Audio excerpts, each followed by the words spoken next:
Hello, fam. Happy 4th of July. I believe it's the nation's 249th birthday, if I'm not mistaken. Many years down, many to go. And with a holiday, obviously, comes time to spend with friends, family, loved ones. So excited to hang out with the fam tomorrow, or at least a good bit of the fam and their fam, because I'm a grandpa these days, and I don't take that lightly, and I got to set a good example. But at least during the daylight hours. But anywho, yeah. It's kind of a little bit of a dead time for fantasy football right now. A little bit dead, but also in a way emerging because we're only one holiday away from the start of the season. So the next few weeks is kind of prepping, getting the red list together, obviously, maybe looking at the draft prospects. And it's hard right now because not everyone's solidified their keepers yet, and we don't know, and we haven't done that roster management to say, okay, these are definitely the ones in our pool, and then bump them up against in comparison to top 200 or however you analyze. So that part still is a work in progress for us, but we're getting closer to that point, and I couldn't be more excited. And I'm excited to be co-managing this year. I'm really, really pumped for that. I know Mr. Ford and I haven't gotten a chance to make our announcement yet. You know, his people have been on breakfast, mine have been on lunch. It's hard to kind of coordinate that with different time zones and such, but nonetheless, we'll have something, whether it's in person or a video. I can't wait to get to work because Mr. Ford, I got to tell you, we got to get to work and fast because our roster is an abomination, with all due respect. Maybe I should have said that first, but some of our bench players, like, I won't be surprised if I walk into the grocery store and I see them getting ready to help me with my bags, because we got some just journeyman, might be putting it nicely. It definitely puts a chill in my spine and makes me a little bit nervous. But nonetheless, I'm not going to stress about it.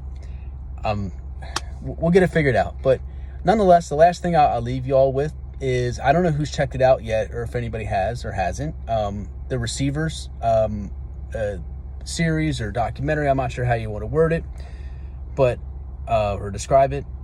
But it wasn't quite what I was looking for. I thought the quarterbacks one from a couple years ago was better, and both were executive produced by Peyton Manning.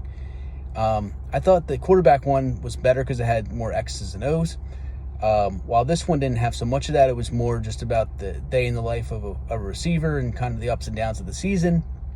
Still insightful, but maybe not as good as the quarterback one. But the one takeaway I got more out of this one versus the quarterback was really learning more about the player and what they stand for, and also combining that into the position and getting an idea of what the whole team's about as well, because that puts you in position to be successful. And I think the better situations you can get from a player perspective and the culture of the team, if you can combine those and then maybe sprinkle in a little bit of, obviously they're a good player and their production level, their targets are there, and opportunities, and so on and so forth. If all of that meets together, then you've got something really good. And it doesn't necessarily have to be a star player, and it doesn't have to be a diamond in the rough either. It can be somewhere in between, but just being consistent with that and going with your gut. I feel like that's what I want to do this season, and I hope Mr. Ford does the same. And he's got a year under his belt, so I'm really excited to see what both of us putting our heads together to see what we can do. And obviously we're going to have fun, and I can't wait to hear if anybody else has watched that the Receivers series or documentary, or I don't know what the hell you call it. Doesn't matter. It's based on your experience and your perception of it and what you get out of it, and obviously if you're entertained, because I certainly was. But man, and oh yeah, I don't believe there's going to be any Giants on the red list, and I can't believe I'm saying it, but it is what it is. Maybe I'll even draft Winston. I don't know. Mr. Ford, I don't know if that's allowed, but I'll ask for it. It probably got to be in a double-digit round, but nonetheless, I can't wait to see everybody soon, and hope everybody has a safe and wonderful 4th of July. But as always, and more importantly, don't do anything I wouldn't do.